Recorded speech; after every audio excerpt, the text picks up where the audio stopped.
Today we're going to do a question on electrostatics from question 5 in the WJEC Unit 4 specimen paper. So, as we can see, we have 3 negatively charged particles arranged in a sort of triangle.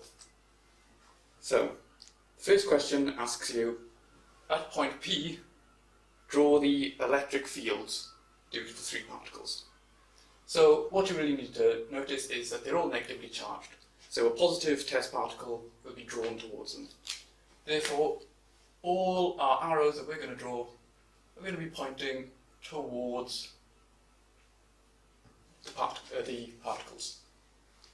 Okay, so that's 2 marks. Now, part B, we have show the resulting electric field at P is 0. Okay, so the point particles, so we can say that our electric field would be given by this formula here, epsilon r squared.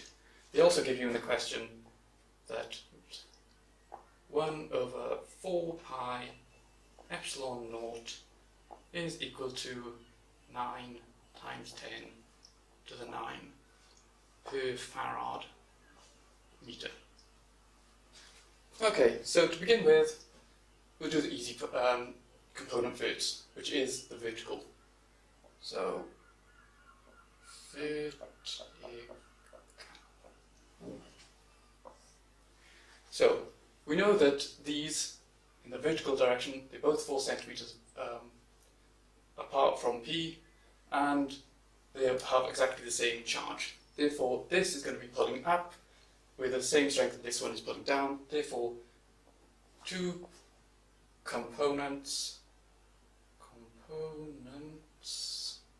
I apologise for my handwriting, cancel. Cancel. So, now we need to consider the horizontal direction.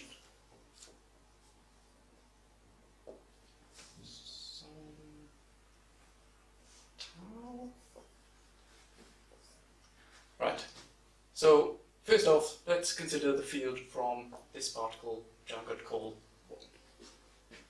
The field from this particle is E1, which is simply minus 2.4 times 10 to the minus 9, because of the nano, all over 5 times 10 to the minus 2, because of the centimeters, times by our 1 over 4 pi epsilon.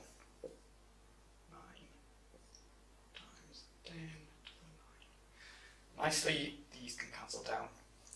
However, we also need to take note that relative to P, this is in the negative horizontal direction. So we need to add an extra minus sign here, which will cancel with this minus sign to give us a plus. Okay, so if we now move on to these 2, now once again they're the same distance apart, therefore we can just concentrate on 1 and then just double the field, because they affect the fields given by these are exactly the same at point P. So E2 will equal, okay, so it's minus 2 times 10 to the minus 9 all over 5 times 10 to the minus 2 times 9 times 10 to the 9. Again. However, we just want the y component. So what we're going to have to do here is resolve it with respect to this angle here, theta. So we're going to have to times the whole thing by cos theta. Now, in order to get this,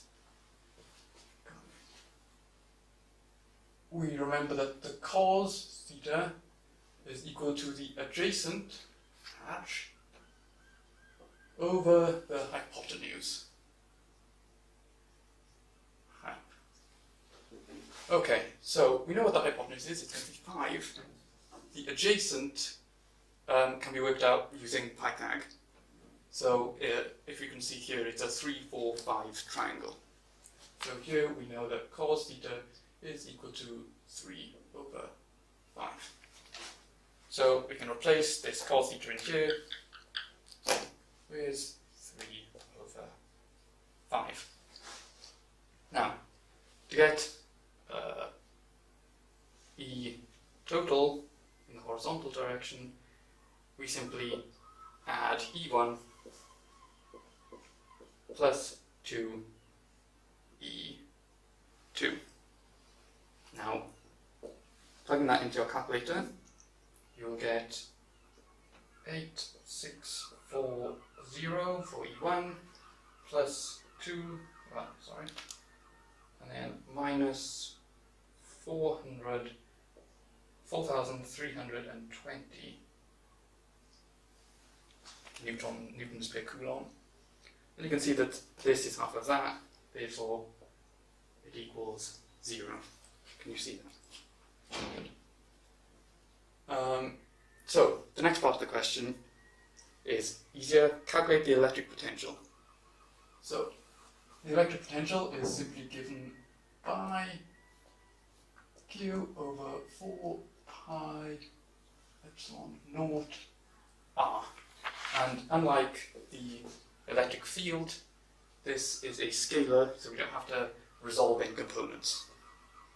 So, once again, looking at this one, you can see that V1 is just simply 2.4 times 10 to the minus 9 all over 5 times 10 to the minus 2 times 9.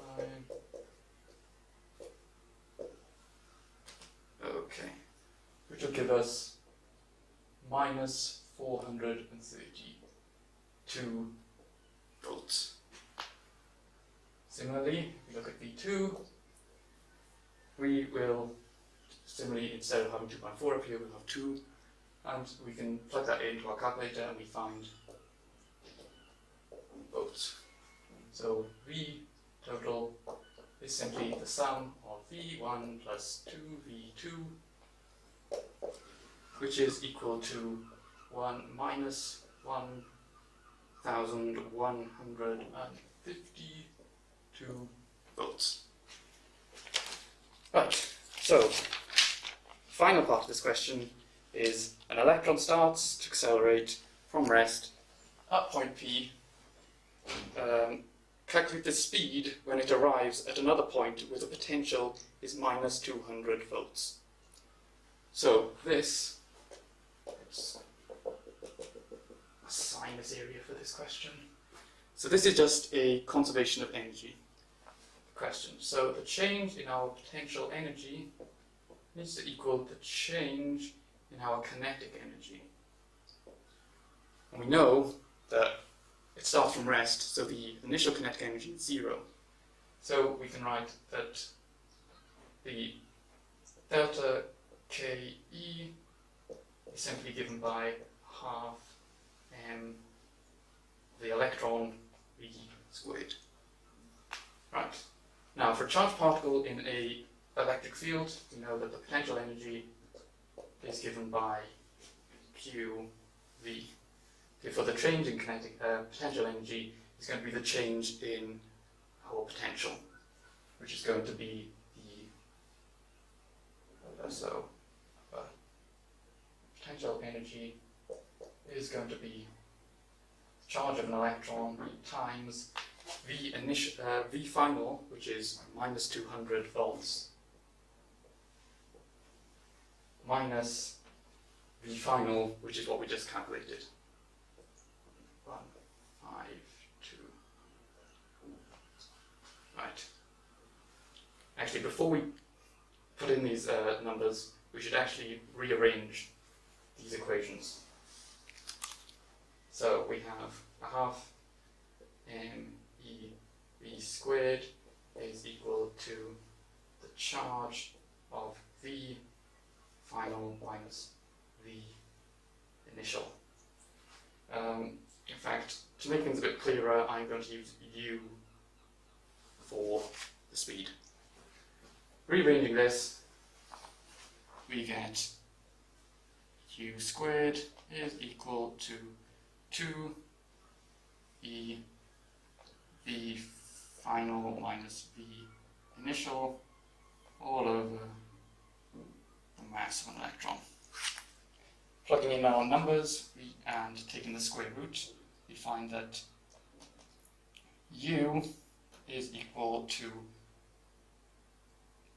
18.3 times 10 to the 6 meters per second. And that is the end of the question.